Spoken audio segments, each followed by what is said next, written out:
Hello, everyone, and welcome to another Platform Book Club.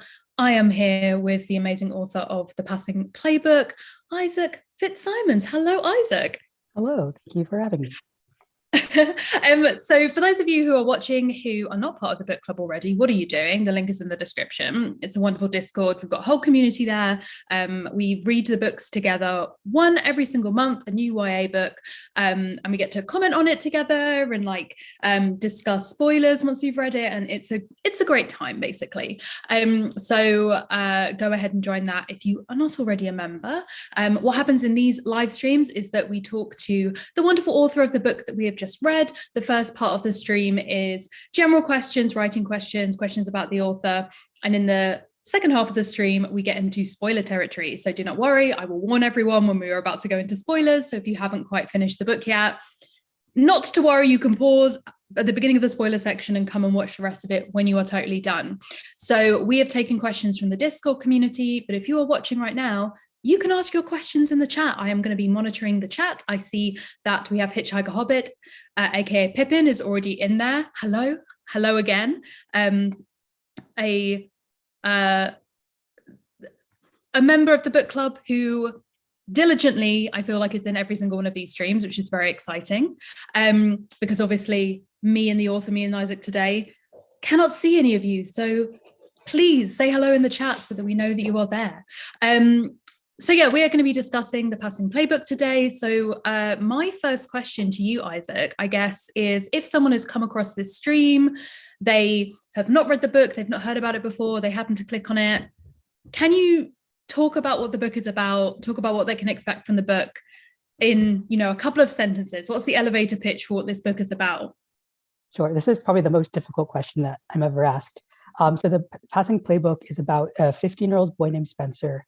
It's a YA rom-com, and it follows him starting his new school year at a school called Oakley, and he joins the soccer team, and everything is great, but then he gets benched because he's transgender, but he doesn't want people to know that he's trans because of things that happened at his old school. So he has to decide whether to come out and fight the ruling or stay stealth. Coming out would mean coming out to everyone, including the guy that he's falling for, but staying stealth would mean he'd have to spend the rest of the season on the bench. Indeed, those of us who have read the book, obviously, I've got a lovely, just realized right in front of me, so how could I not show this delightful cover, have already know all of this, but for those of you who haven't picked it up, I think that's a brilliant description, and if I hadn't read it, I would be convinced. So actually, the first question that I wanted to ask you after that initial one is actually some that Taylor from the book club has submitted, which is, where did the inspiration from this story come from? So I love telling the story because it's something that you wouldn't expect, at least I think so, because it didn't come from soccer at all. It came from music. So I was working at a job and I was doing a lot of data entry. And if anybody's ever done data entry, you know that it's quite boring. So I'd listen to like podcasts and the radio and songs and audiobooks. So I was listening to a podcast where a man told a story about a song, and the song was Elvis Presley's Can't Help Falling in Love. And he told a story about how he was a teenager at a military academy, and an older boy taught him how to play that song on guitar. And then he played it for his the woman who became his future wife on their first date. And so I listened to the story and just thought it was really beautiful, but I thought it would be even more beautiful if it were gay. And so that's kind of, if you read the book, there's a scene that I was really writing to that moment in the book. And after I had that sort of kernel of that idea, I needed the characters. And so somehow I wanted an environment that was sort of like a military academy. So I settled on soccer, and I needed a conflict. And that's where the trans thing came from, because when I was writing, we were going through, and there still is a lot of issues with trans kids in sports. But I drew an inspiration from that to craft the book. That's really interesting. Yeah, because I feel like no one who's read the book necessarily, like, that is such a beautiful scene in the book, but I wouldn't have been like, yes, the impotence for the whole book came from that scene. That is so exciting. I love when we talk to authors and they tell us something a bit unexpected about the book. There's actually, I guess, that goes with this, another question from Taylor, who wanted to ask, if it's not too rude or wrong for me to ask, what was the inspiration for you to write about a trans boy rather than a cis person or a non-binary person or a trans girl? So I'm trans myself, and that was just kind of the story that I was writing from. And I have to say that I was writing Spencer's story. I'm not writing a story that would cover every trans experience, not even my own, because Spencer's a character. But that's why I wrote from the perspective of a trans boy. Amazing. I mean, not a question I had written down, but I'm kind of interested. I'm anticipating that you, like me, didn't necessarily have a lot of like queer trans books when you were a teenager. Was that something that you were really conscious of wanting to add into that space? Or was it just like, I don't know, this is just me and my experience? And I guess, yeah, thinking about it, it does add to it. Or was it kind of something from the very beginning that you were conscious that it would be have more of an impact potentially? Yeah, absolutely. Especially at the time writing it. Like you said, like there weren't very, when growing up, there weren't very many queer or trans characters. There were a few more queer characters than trans characters. By the time that I was writing it, there had only been one book published by a major publisher with a trans character, and that was If I Was Your Girl. And since then, there have been more, which is great with trans boys, but at the time it was just that one. And so when I started writing, I did feel a lot of pressure to tell the story in a way that was respectful and not hurtful to the trans community, just because we didn't have that, and we don't have that representation in Kidlit. Since then, like I said, there have been more books, especially last year, where there was like at least six or seven, which is great. But we could still use a lot more. And it definitely feels like with the book, obviously there's a lot of conversations around stuff like coming out narratives and their place in queer literature and how much of the space that they take up. And obviously they are like hugely important. But what was really interesting about your character is that they'd kind of done the self-discovery bit of it already.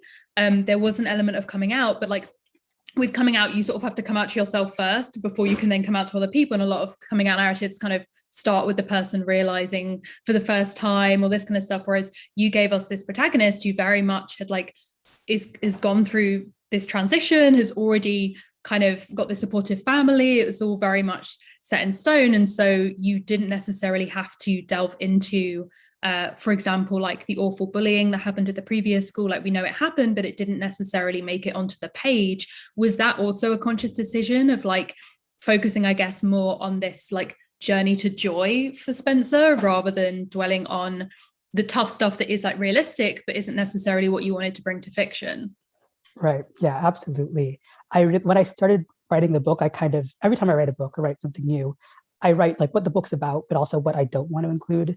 And in this case, I didn't want to include any dead naming where the trans character is called by their previous name. Like, I don't even know Spencer's previous name. That wasn't something that was important to me when I started writing. I didn't want to include misgendering, even though these are things that happen. So I want to state that these are things that happen, but I just didn't want it in the book. I did want it to be a more positive book. I did want it to be a more joyful book, because a lot of books with trans characters do sort of end or involve, the climax is a traumatic scene. Mm-hmm. And I didn't be the climax of this book. I've just seen that Pippin's commented, that scene is wonderful, which was about the Elvis Presley guitar playing scene, which is agreed. You mentioned football earlier, because obviously it's like a huge part of the book. So Kai wants to know, and I have a feeling I know the answer to this question. Are you a big footy fan yourself? No, I just have some Manchester City stuff in the background for fun. It's just there for decoration. But so I am to just the water for a second. I did not grow up liking sports. I'm very bad at sports. I just started doing water aerobics, so it's like me and like 60-year-old women, and it's so much fun. I love it. Amazing. But like those are the sports that I do. So I'm really terrible at sports. But I would watch the like World Cup, and I'd watch the Olympics, because it's always fun to get into that kind of like national feeling and patriotic. And so I enjoyed that feeling. And I also love the drama where sometimes in order for your team to progress, your rival team also has to do well. And it's just a lot of fun getting involved in that. And in 2016, 2015, I think, I started watching football, and I wanted to choose a team. And it was honestly like more difficult than choosing a university, because I watched like all the games, all the players, all the coaches to see which ones I liked. And I chose Manchester City. Again, my family. So my mom's British, so I have cousins and aunts and uncles in England. And my cousin actually supports Liverpool. But again, he destroys the team. Like it's not like we have family ties to a team. And so yeah, I watch it every weekend. It takes up my entire life, my weekend now. It's just watching soccer. So you could say I'm a fan, yeah. Kind of related to that, Pippin, hello Pippin, because obviously you're watching, asked the question in the Discord. Obviously football/soccer is a big part of the book. Did you find it challenging to balance how much detail to include so as not to alienate people who don't like or know the sport? And then saying, like me, I felt like it was just the right amount and I didn't get too lost. So it's funny because there was one scene in particular where everybody who read it had no idea what was happening, and it was the free kick with the wall. And so the ball goes on. I don't know if that's a spoiler. The ball goes onto the wall. I'll leave it at that. And everybody who read it had no idea what I was talking about. And I just wanted to like insert a GIF into the book of what would happen and be like, this is what it looks like. Like, click on this to learn more. Here it is. Exactly. So that was tough, kind of, because again, I didn't want to write like a manual on how to play the sport. Also, I've never played it myself. I don't think I've ever like kicked a ball into a goal. I wasn't very good, so I wouldn't get in front of the goal in like PE. So yeah, it was challenging. But I've had people who don't know anything about the sport say that they understand it. So I think it turned out okay. It helps that I watch a lot of it, so I could kind of channel like the announcers and the sports commentators. Mm-hmm. I mean, I do love myself a good like sports movie or sports show or whatever, but I'm always fully aware, like even in anything that involves card games, anything that involves sports, there's always going to be a big finale where I have no clue what is happening, where I'm just like, yeah, you need to run somewhere and this is good, and like you've something about points. So yeah, I also found that I really followed what's happening. The bit that you just mentioned about the wall, we will say no more for spoiler reasons. I actually understood what you were talking about because you did such a good job of explaining, like previously there was some foreshadowing of it. There was like a good explanation. And obviously you have this character whose like big strength in the game is strategy, is like understanding like in a really smart way what the best options are for that particular rival team. So it made total sense in a way. Like, I don't know if this was on purpose, but like it made sense for characters to explain what was happening because it was them explaining to their teammates or discussing with their coach like, oh, this is why, and justifying that as like a player, like, oh yeah no, I know what I'm talking about, here's how it would work. So yeah, it really worked for me as someone who also am like, what is a sports ball, a foot hand, what is happening? I kind of want to ask about your writing process. This is fascinating because there's like a selection of questions that we always end up asking, like all the authors, and all of the answers are so different. And I think that a lot of people who watch you are like aspiring authors themselves, probably find a lot of comfort in this because there's no like right way to answer any of these questions. But are you like a planner or what they call a pantser? Like, do you know exactly what's happening all the way through when you start to write? Or are you like, we'll see where this goes? So for plot, I'm a planner, but it never ends up the way that I planned it, if that makes sense. Yeah. So like before I write, I have pretty extensive outlines that I write from, but then inevitably during the writing process, like I was just working on a book today, and I got to a scene, I was like, this is not working, and I had to change things around, even though I already planned it out a different way. So I'm pretty flexible when I write. I think the thing that I plan the least is the characters. So I have I don't do character sheets. Like I don't know their birthdays unless it's relevant to the plot. I mean, I barely know what their eye color is. Like I'm really terrible with characters.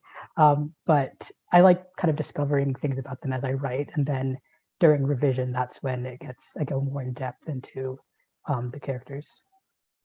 Amazing. This book obviously has a real mix in the plot of like drama, but also romance.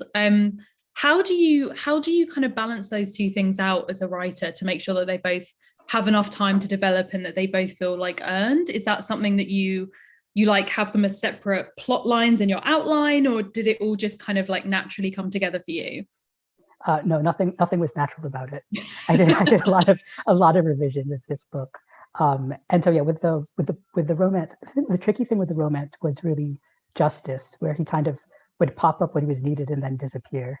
And I remember there was a moment I had somebody who read the book and gave me critiques, and she was like, they haven't actually had they actually haven't had a conversation yet, and they're already kissing.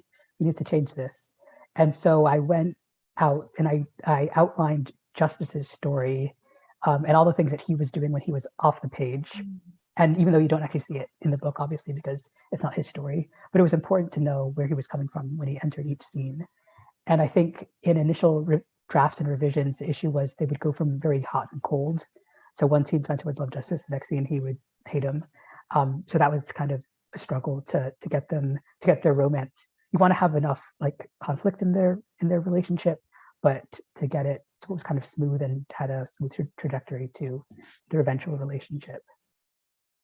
That now you've said that about the idea of like you wrote what was happening to Justice, I'm like, I see that in the book. Like, I'm like, yes, this, I completely see the effect that had on the book, because I definitely feel like there were these moments where you had this sort of I don't know whether subtlety is the right word, but like there was very clear that Justice had his whole like interior life, like he had stuff that was going on outside of it, and we didn't necessarily need to know like every detail of it, but we were able to see that kind of pressure cooker situation, I guess, developing with him as well. Just a reminder to everyone who is watching that you can submit questions, so it is not all just me. In the chat right now. If you have any of them, I will be looking over there periodically. I just don't want to miss any of them. So I'm really interested in like how this book came to be, because I noticed that at the back of the book in your acknowledgement, you talk about pitch wars. So can you talk a little bit about that? Like how did that factor into it? How did this kind of book come into being right here in my hands? Yeah, so Pitch Wars, it's an online mentorship program where new writers are paired up with writers who are a bit more advanced in their career, and they work together to revise a manuscript. And then there's an agent showcase where like the first, I think, 250 words is posted online, and agents can come and make requests, and you can send your stuff to the agents, and you can see if you can get an agent out of that. And so I learned about Pitch Wars like quite a long time ago, like back in like 2013, 2014. And I was in grad school at the time, and that's really when I started writing seriously, in the aims of like possibly making it a career and learning more about the business of publishing as opposed to just writing. And I really wanted to join Pitch Wars like ever since that year, but I never had a manuscript ready. And then one year I just decided, I'm gonna do it this year. This is the year that I'm going to enter Pitch Wars. And I did with the Passing Playbook, and I was paired with a great author who helped me revise it. She's the one who said, they haven't had a conversation yet, and they're making out this needs to change. And then I did the agent showcase, and the thing on the agent showcase, it's very different from the published book.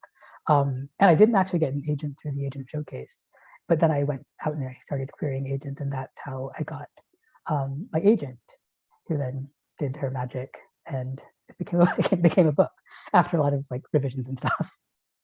I'm really interested in whether you ever had any pushback at all on writing such a queer story, and it's so full of queer characters, and you've got like a queer trans lead. Was there ever anything that you felt like there was any pushback during that process, or do you feel like we're at a stage where the industry is like ready for these stories to be told? I wouldn't say, it was kind of funny because there wasn't pushback on having a queer character, but I would get comments about people who wanted it to be more kind of trauma filled, which is kind of what we were talking about at the beginning, where they wanted the main part, the point of the story to be Spencer's struggle in coming out, and that for that to be a lot bigger part of the story. And so I didn't, because I've read books with trans characters before, and a lot of them, that is the struggle, where the character's scared of being discovered.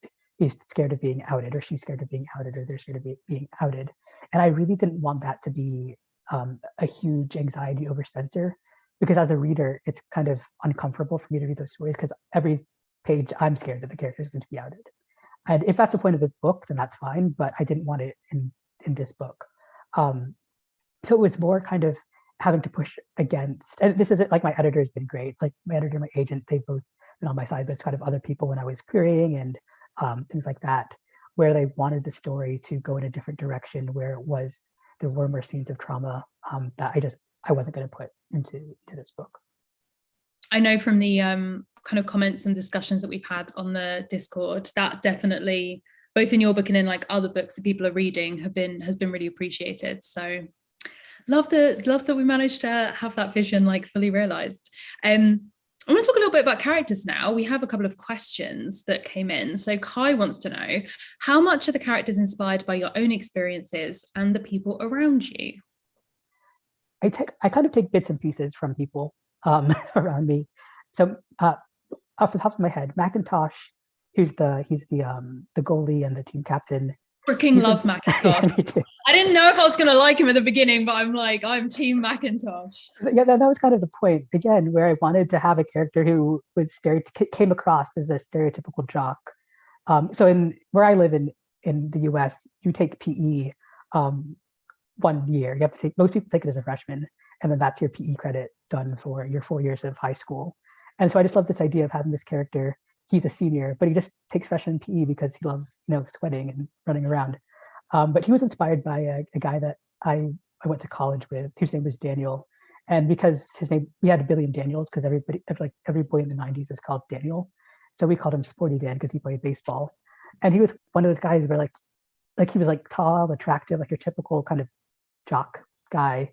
But he was just a really nice person. And he would kind of hang out. He was always busy doing baseball stuff, but he'd hang out with us like in the kitchen if he wasn't busy.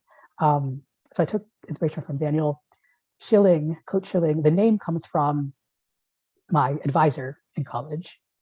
His name is Schilling. That's kind of where it ends, though. Like I just stole the name. People say that Spencer's mom is like my mom. She is a bit like in terms of talking to everybody and not being able to like go someplace in public without learning the backstory out of from every person that she meets. So I'd say those were kind of the main ones. But then like there are events and things that I borrowed from people that I know. Amazing. Pippin wants to know, I really love the inclusion of Theo being autistic. Is there anything in particular that inspired you to include that? And how did you go about researching how to portray his particular like experience of autism? So it's funny because Theo sort of he always came to me as autistic. Like there wasn't the character Theo who was not autistic. And I wanted to include him because in a lot of books where you have one character who's maybe trans or is autistic or otherwise neurodivergent or neurodiverse, you see the book told from the perspective of the sibling, and the book's about how difficult it is to be the sibling of that character. And so I was like, well, what happens if you have a book where both kids have something that makes them different from other people? Then you can't have that idea of telling the story from the perspective of the kid who is quote unquote the normal one. Because like in my experience, all families have, I don't want to like I'm using the word issues, but I don't even mean it in a negative way. I just mean all families are dealing with things, and all families have kids who are different in some ways. And as for research, honestly, I don't even know. I studied educational psychology. I took special education courses, so I was pretty kind of well versed in autism. My brother has learning disabilities, so I kind of knew through some background from there. So yeah, there was some research that went into it, but the character just kind of came to me that way. So yeah, he's one of my favorite characters. I love Theo. There is a scene that we'll talk about in the spoiler section, but I'm just gonna say Halloween to you because I properly started crying. I was like, such a good scene. Anyway, well, sorry, just teasing the spoiler section for everyone who's watching. If you know, you know. I want to ask a question that I feel like is probably a really tough question for authors to answer. But I'm going to make you pick. Who would you say? You say you like Theo, but who is your favorite character in the book? Would you say either like as a person or like to write, or just in general, like you think they're fun or like interesting? So I really loved writing Spencer's dad. I mean, both his parents, but especially his dad, because it gave me an opportunity to show a supportive Black father, which I think is something that is really missing in YA lit. And because there's like, so yeah, I think Spencer's dad is a lot of fun to write.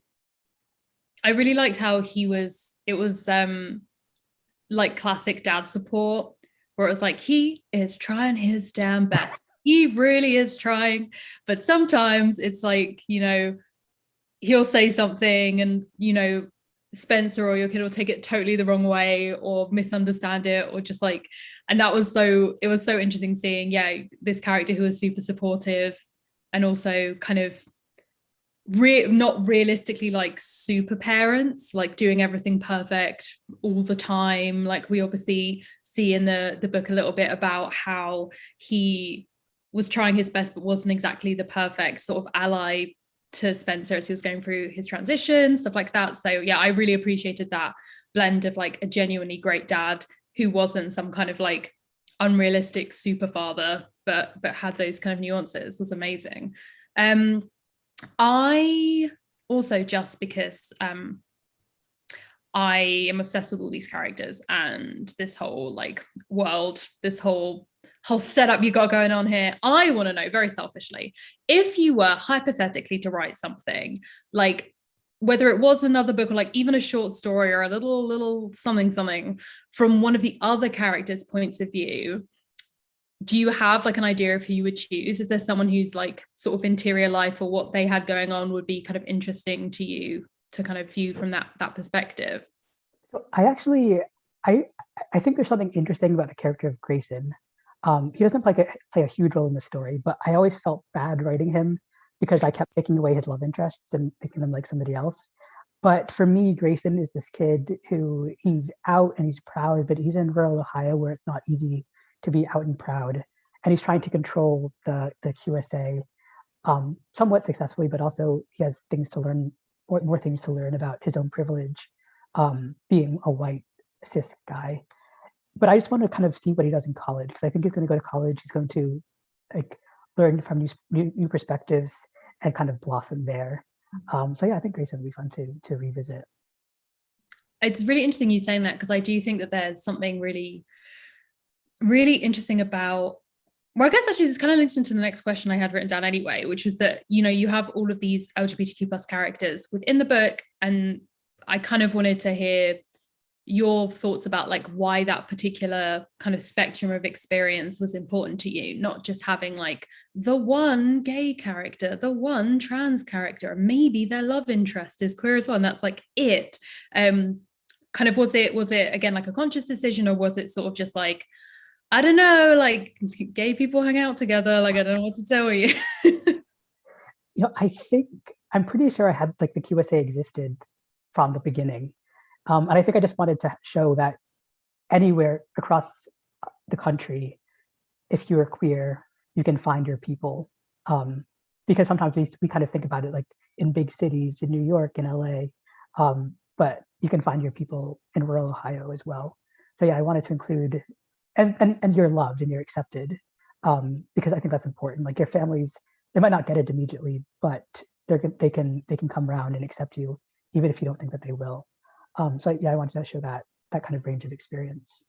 I really love the way it was sort of intra-community issues, I guess. Like there were issues within the GSA, there were issues within the like these individual characters because of their own experiences or their own blind spots or their own, you know, whatever it might be. That was really exciting. And again, like that's something you can only do when you have multiple characters from the same like community. That's and it I think what you were saying earlier about like Spencer is not like the voice of trans boys everywhere. Like it's very much like an individual experience. And I feel like that really comes across in books where you don't just have this one lone marginalized character who's having to sort of shoulder the burden of being everything at once. You know, we had like multiple characters who were like, you know, a character who was a few years older than him who had slightly different experiences, a character who had like had more of a non-binary rather than a binary trans experience, like loads of different kind of experiences that all felt super kind of authentic as we were dipping into them through Spencer's eyes.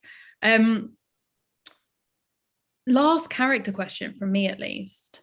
I would really like to know how you went about creating Justice as a love interest. Was this like you weren't sure whether there would be a love interest or who the love interest would be, and then you were like, this Justice character makes sense? Or were you always like fully formed, this is how it's going? Like how did you sort of balance making someone who you wanted to like root for to be with Spencer, but not making him like too perfect? How does like making a love interest happen in the world of Isaac Fitzsimons?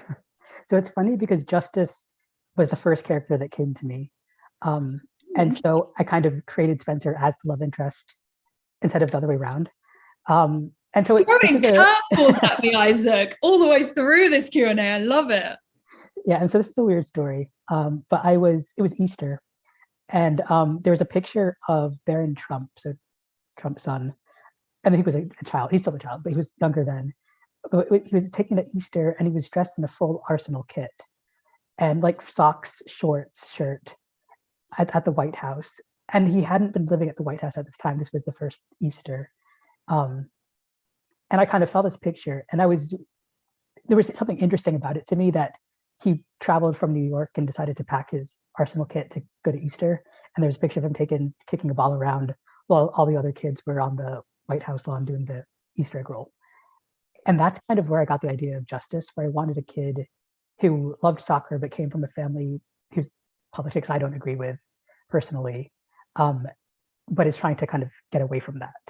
And that's where Justice came from. And then I needed a love interest who could go against him. That's where Spencer came from.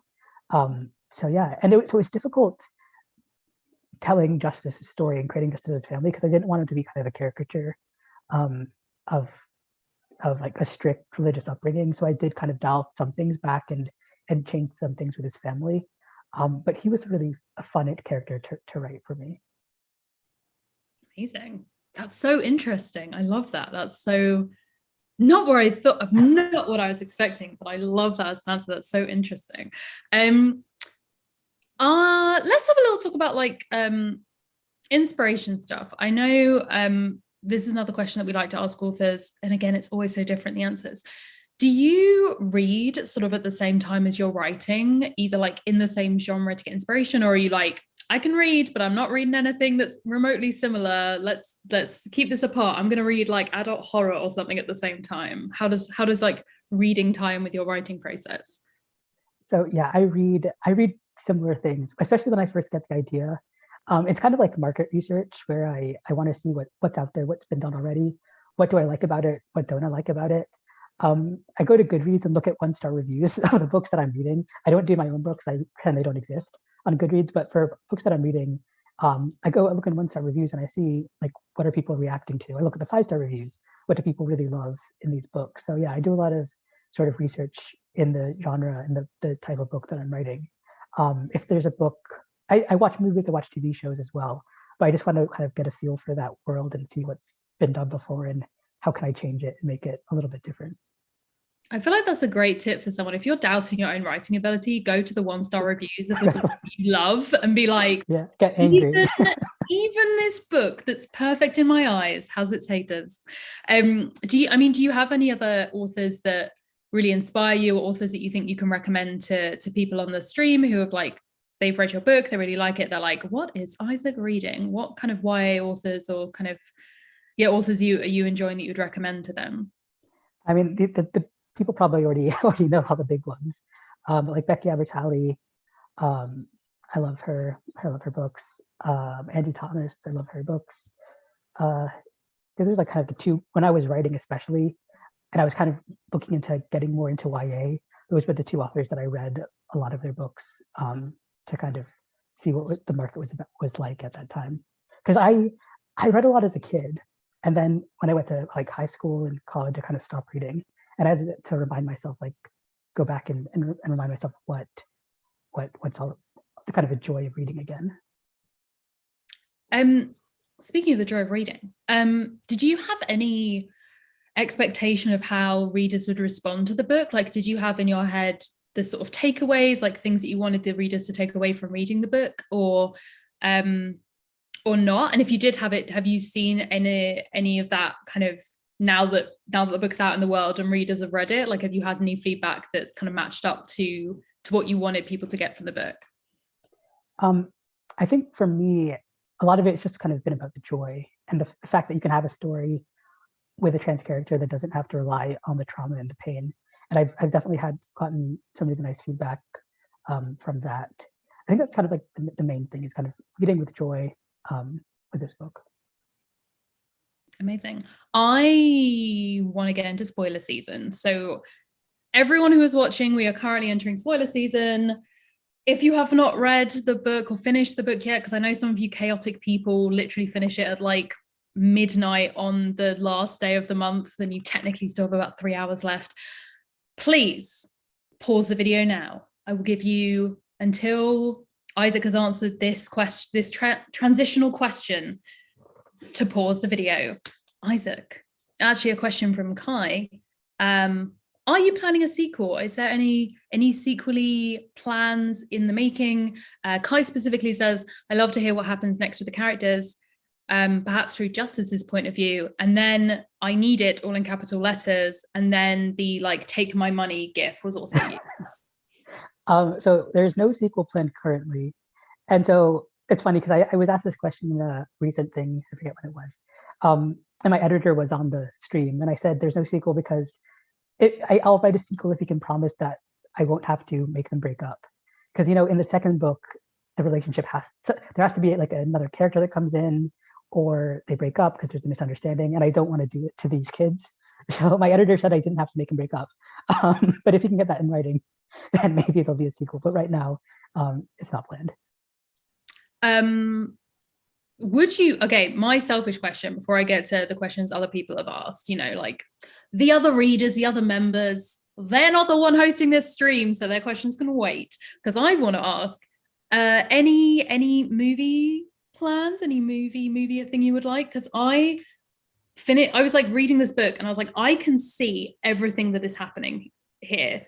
It's like I'm plugged into future Netflix. I'm like, I can see every scene, it's so clear to me. Like, I want a movie of this book so badly. It's like, oh, it's a yearning. I just think it'd be so cool. I would love that. And especially I would love to showcase trans talent in front of this camera and also behind the camera. So definitely that is something that would be really exciting for me. Oh my God, that would be amazing. Hello, universe, please make it happen. I will be forever in your debt. Thank you very much. I've just seen that we had a comment from Pippin on the live stream chat, which was, I think when we were talking about Macintosh, it came in. That scene with Macintosh and Theo at the party, loved that so much. I also love that so much. That was when I was like fully team Macintosh. It was already sort of there. And then I was like, yes, be that good lad. Love that. The other spoilery thing I wanted to talk about, Halloween. Oh my goodness. I was like, Theo is such a good brother. Oh my gosh. I think that like, if you've got a kid character, you really are not going full potential if you don't have a sort of from the mouth of babes moment. And like that for me was that scene, which is always so satisfying because you're like, there is something about kids where they just see things really plainly. And I think especially when you have a kid who's autistic, that they're, thinking about my friends who are autistic, like having that particular perspective as well was just so interesting. And like knowing, not falling into the trap, I guess, the kind of quite ableist trap of being like, oh yes, this child with autism doesn't understand anything that's happening. Like, oh my goodness, how terrible for them. It was like, no, like actually more than anyone, Theo gets it because it's really actually quite fucking simple. Like it's very, very much, it's just like, yeah, cool. This makes sense to me. And I just love their like brotherhood together. Like it was such a wonderful thing to see. And you're exactly what you said, that dynamic of both of us have this thing that like stereotypically would be like the problem in a book, like, oh yes, my sibling with that problem, which is like so annoying for me. And both of them clearly don't think that way about each other. Like it's not like overwhelmingly the feeling that they have towards each other is like brotherhood. Freaking love that. Isaac was a big fan. Anyway, now I've done gushing because this is a Q&A and not a Rowan talks about how much she likes this book. Let's get into some spoiler questions. So Taylor has asked, did you consider writing a scene where Justice and or Spencer stood up to Justice's family, like on screen, as it were? Was there ever any kind of like confrontation or something like that? Or was that very consciously left sort of like off screen, as it were? Yeah, there was a scene in that. I forget where did it happen after the game? I think it happened after the game. Maybe it was Homecoming. I don't remember what it was. But it did happen where Justice's dad comes and drags him out. And it was my editor who said, "Is this something that you want queer kids to see on the page?" And it kind of went back to the whole thing of my idea of leading with sort of joy and not the trauma and the pain. And so Justice's background is, he has a tough time, and he's definitely going through a lot off the page. But is this something that you want to have on the page? And I realized I didn't really need that scene in order to tell the story that I wanted to tell. So it changed. But yeah, there was a scene like that, but then we got rid of it. That's so interesting. Similarly, another question this is from a Quaker witch who asks, did you consider having any other kind of accepting religious characters in the book to support justice in some way? So Coach is somewhat religious. It's not really like made explicit, but he's religious. Spencer's mom was an interesting one because she again, this is so like blink and you miss it, but as an author, it was like in my mind where I had her have this kind of more strict religious upbringing, but then as she got older, she stepped away from it, and she's identified as an atheist in the book. There were kind of a couple characters where you can see how they deal with religion in different ways. And with Justice's family, I really like, it's not me bashing religion at all. Like, I consider myself a religious person actually, but it's more about individuals who use the idea of religion to control others, and make others do things in a way that's not right. So that's kind of what the message was for Justice's family.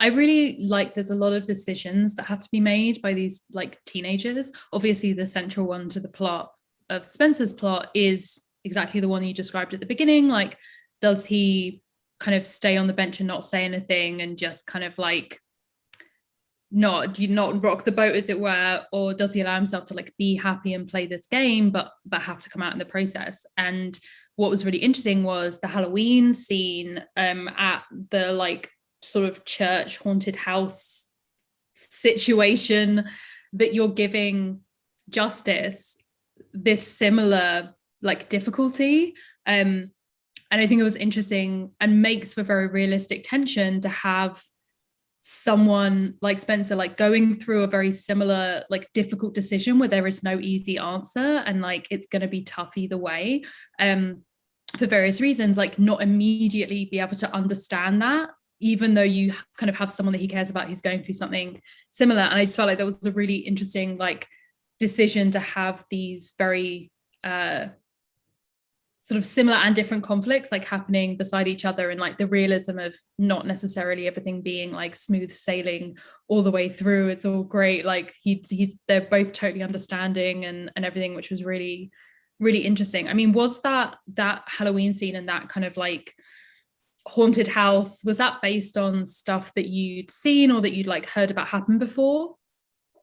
Yeah, there's a documentary about it. I think it's actually just called Hell House, but it follows a house like this, like a church group putting it on, and it was this idea that these teens have been taught how to like behave in different circumstances, but then when they get to the Hell House, they're able to kind of let loose and sin, and they find it kind of freeing because they're allowed to experience these types of things. But it's kind of a horrific movie, just because of the types of things that they say. So yeah, it's based on a documentary. So that's really interesting. You were saying about like that there was like some changes, things happened within the book in the writing process that was a little bit different to how you originally envisaged it. Did you always have that ending in mind? Like, was there ever a version of the book where like they didn't get the win, or like it wasn't Spencer who got it, or like the boys didn't get back together? Or was it kind of like the ending was solid, the beginning was solid, and then it was messing around with the middle? Yeah, that's a great way to describe it. Yeah, I think the ending was probably the most solid thing actually, because the middle changed, the beginning changed as well.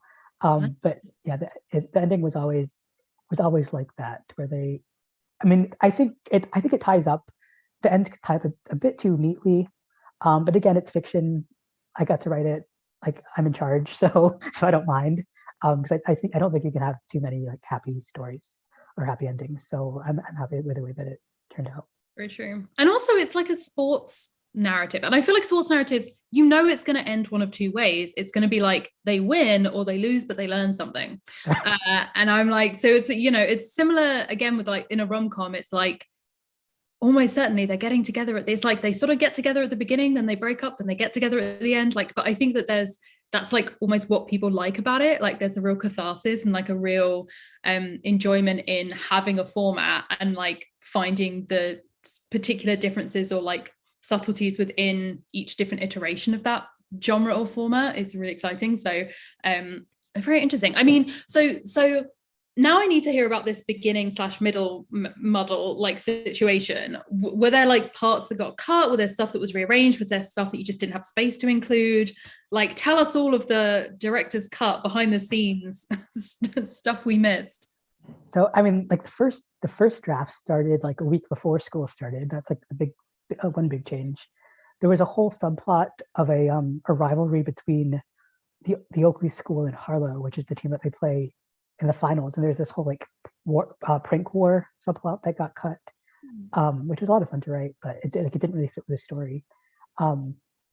Like I cut two characters that I really loved, but they kind of got changed. Like so Spencer there was a girl who Spencer knew from his old school who he played soccer with, and she went to Oakley. Actually, like the whole backstory. This is a fun character. I'll just tell you about her because she doesn't exist anymore. Yes, I'm here.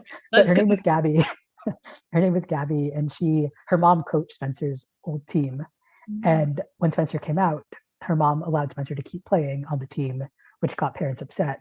And the mom was a lesbian, which was difficult enough where they lived. And so she got fired from her old job and went to Oakley to teach at Oakley, taking her daughter with her. So Gabby was there, and she was on the soccer team, and she was one of the ones who got Spencer to try out. But it actually took a lot of Gabby's character and gave a lot of her traits to Riley, who is in the book now. And Riley kind of became the new Gabby character. Another character was more of a bully character on the soccer team.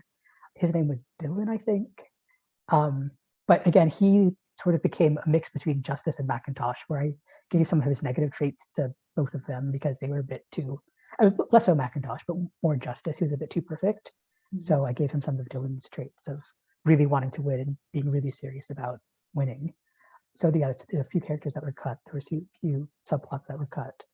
I mean, in the end, like all the decisions that I made with my editor, I made such a stronger book. But I do miss some of those characters.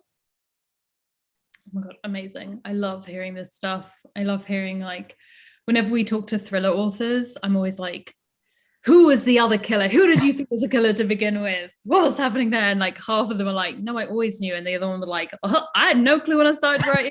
Any of them could have been the killer. Like, I don't even chaos. Let's go. So I love that. I love hearing about all the different stuff. We haven't got that much longer, guys. So if anyone has any other questions, put them in the chat because we don't want to run out of time. I wanted to ask a couple of questions actually, because we often have people who watch these streams who are excited to like write themselves or like kind of get inspired from reading these books. Do you have any advice for people, whether like, you know, practical advice or, you know, emotional advice for any like teenagers watching or young people watching who want to pursue writing? I mean, there's the one that everybody says, which is read a lot. But I'd also say read in your genre, but read outside your genre as well. Read nonfiction, anything that you're interested in. I mean, it's not even limited to reading. It's just about experiencing new ideas. So watching TV, watching movies, but then also watching them critically. And if there's something that you really love, sometimes if I have a book or if I watch a movie, I'll outline what happened and figure out why it worked and see how I can borrow it and apply it to my plots and to show how like characters interact, how characters grow, how the plot changes. So I recommend doing it for fun, but also to learn from it. Another thing that I think a lot of people say is like your first draft sucks. Some people's may not suck, but I'll just say that for me, writing is like adding layers to it. So the first one is like sketching it out, and then I don't draw, so I don't know how people actually draw. But if I were to draw, this is how I would do it. Like you just kind of sketch it out in like light pencil. And the next time you do like darker pencil, and then maybe you add some shading and some color. And it takes several passes to go through in order to get something that looks like a book that you might see on a shelf. So don't expect your initial writing to look like published work because of all the things that happen in between. So I say read a lot, write a lot, live a lot, like just go outside and experience life and kind of borrow from that. I think those are my best tips. But also, one other thing I'd say is that there's so much information online about writing and the business of publishing. And like when I started out, I didn't know anything about it. So you can just do some research online and figure out like what does it actually mean to get an agent. I kind of just said I got an agent, but what does that actually mean? What does an agent do? How do they submit? Like how does the process of a book? How does a book become like an idea to being made? And you can find out a lot of information online. So yeah, I do that as well. I'm a real teller myself. When I was a youngster, a child, before like easy access to the internet, I didn't have the easy access to like, how do you write a book? Like, how do you get published? So I, in a charity shop, found I can't remember what it's called. It's like the writers and some publishers or whatever journal of like 7 years prior, and like just like turned to a page, found someone, wrote a letter that was like, hello, I am like 11, how do you get published? And sent it, and they sent a very sweet letter back explaining like, as an 11-year-old, probably like maybe wait a few years first to actually write a book. But yeah, no, it was a definitely agree, there's a lot of great resources. It's like, you know, books, podcasts, like online articles, stuff like that is really fantastic to have a look at. So another question actually about writing. What do you find the most difficult thing about writing? And is it something that you've sort of managed to work out a way of dealing with, or is it something that you kind of still are trying to get better at as a writer? I mean, I find so much of it difficult, to be honest. But part of it, like when I'm revising, it's difficult having a chunk of words that are pretty clean, that look good, that flow well together, that's kind of ready to go. And then if I'm revising and I have to add a completely new scene or a new section, and again, it's going back to the first draft. And I'm like, I look at the first draft, look at the polished piece, and I'm like, I'm never going to be able to make the first draft look as good as that. So I find that really difficult kind of during the revision section. I mean, writing, it just takes a long time for me to get words on the page. And so that can be just sort of challenging because like 2 hours will go by and I'll have like 100 words done. I don't actually know how much I do in 2 hours, but let's just say like 100 words done. I'm like, why am I still on page 1 when I want to be on like page 50? But it just takes time, and understanding how long it's going to take you to write something, like actually like timing yourself so that you have an idea of how long it's going to take you, has been helpful for me because it helps me deal with my expectations for myself. Because I think a lot of writers, some writers like talk about their process, but you have to like do the research for that, and each person is different. So there's no like set, nobody, you don't know exactly how long it's going to take you to go to the next step. So yeah, that's been helpful to time myself. But yeah, I mean, honestly, I love kind of like getting into the flow of writing, and you always kind of get to that sweet spot where everything is going well, and I those are the days that I really enjoy. What I would like to know now that you've started talking about, you know, the sweet spot and writing, etc., new projects on the horizon, new book things on the horizon. What's it looking like? Were you like, Rowan, please, I've just written a book. It took a long time, Rowan. Let's not pressure me right now for another one. No, so I'm working on another one. I can't actually say too much about it, but it's another YA rom-com. It's going to be queer.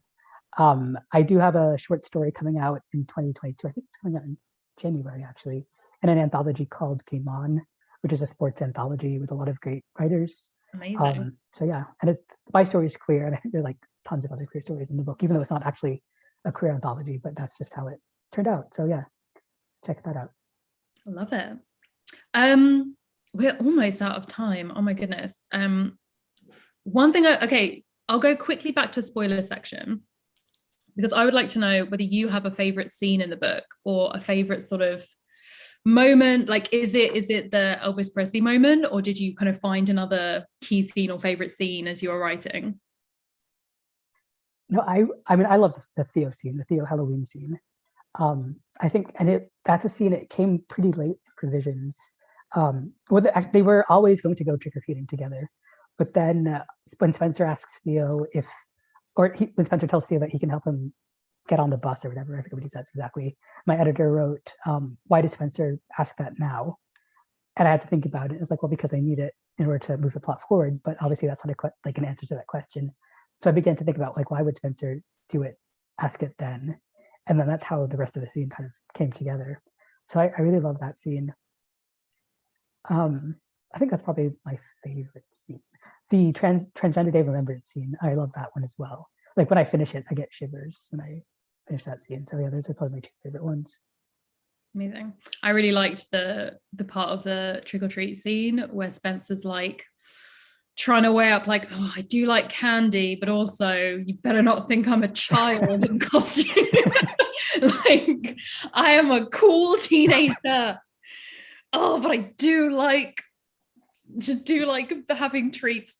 That was amazing. I totally love that.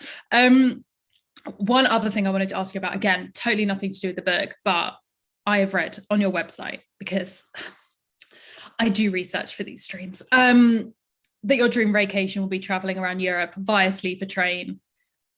As someone who loves trains, that's not where I was going. As someone who's really into trains, that sounds absolutely delightful. I personally would like to know, how fully planned is this trip? Like, are you that kind of person who's, you plot your books out, you'll plot out this whole train trip, and then maybe it will be a mess, but by the end you're where you'll need to be? Like, is that kind of a principle that you're applying to your life in general, or are you much more organized than that? No, it would probably be a pretty planned out trip. Like I use Excel spreadsheets to like organize my Thanksgiving dinner. So like I have the timings, I have the oven, I have what needs to go in when in order for it to come out at the right time. So I'm a very organized person. So yeah, it would a lot of spreadsheets, I'm sure, a lot of like notes, a lot of pages of research. I mean, that trip is not planned out right now, but at some point in the future, I will do that. Maybe I'll vlog it or something. Oh my God, I support this dream. Also, I love how we're just the same person. I love trains. We don't have enough trains in the US, which is sad. But don't get me started. I did like, the reason why that like really stood out to me was I did the 24-hour train a few years ago between Seattle and San Francisco. That was, I don't know how we got into trains, guys, who's watching in the chat, but it's and I can't believe this is a reference I always use, but I haven't been able to find a better reference for it. You know, in the Hunger Games movies, gang, when they're in that train going to the Capitol and they're in this like viewing carriage and it's all like glass walls. I fully didn't realize that that's what actual trains in the US look like when you're going cross country. So I'm like in this viewing carriage in these armchair, like, what is happening? This is beautiful. And I feel like my experience of sleeper trains in Europe has been a little bit less stunning and like mountainsides and things like that. So but I do support your dream in your Excel spreadsheet life. Is that how you do outlines as well? Are you like sort of like very specific, or are you like strings on the wall? Like I got post-its everywhere. No, I can't use Excel for writing, which is interesting because I use it for like everything else, but not for writing. I use like Plotter, I use Scrivener, I'd use Word. I mean, honestly, I have like Notes app on my phone. So if I'm in bed and I have an idea, I just pull it out and type. I'm really like, I'm very organized, but I have my writing spread in like a billion different Word docs and everything. So very spread out. Good, amazing. I'm just going to leave you with one last comment, which is another comment that we've had in from the chat, which is someone who's saying, I was welling up in the remembrance scene, and honestly, same. I'm pretty sure everyone who read it was. As you can probably tell, freaking love the book, Isaac. Good job. Well done. It was great. As someone who like does not, as we've established previously, know anything about football, and like sports narratives are not necessarily the first thing I go to pick up, I was really excited that this like ended up being part of the book club and got to give it a chance, and it was wonderful. And I feel like it's one of those books that I'm going to end up recommending to a ton of people. Like we always kind of get asked about like queer books, especially queer books that have like a focus on joy, or that are sort of, you know, feel appropriate for young teens or teenagers who need that sort of like nice, lovely narrative that also has like drama to it. It does have like realism to it, but it's also just very heartwarming and gentle and lovely, and it's I'm got a new rec. I'm very excited about it.